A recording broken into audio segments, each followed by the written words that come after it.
In this tutorial, we are going to show you how to edit and add clip arts and text. We're going to remove the center text and move the clip art up into the center, and we're going to change Let's Go Vikings to Bayport High.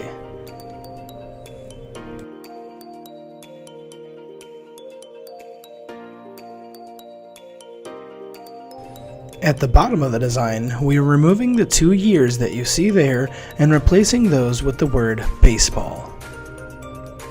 To give it a real baseball feel, we're going to remove the simple circle and replace that with an actual baseball.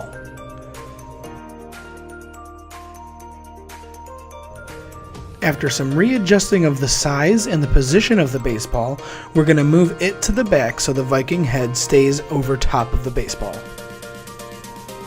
With a few more adjustments of size, spacing, and color, you can see that this design is really coming together. And next we are going to add in a pair of crossed baseball bats behind the image. To do this, you're going to use the Add Clip Art button to your left and choose whichever baseball bats suit your needs.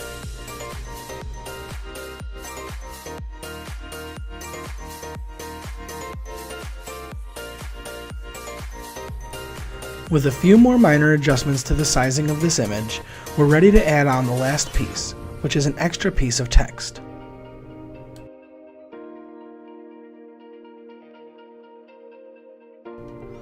We'll simply reposition the text, change the color to match the rest of the design, change the font to Meridian,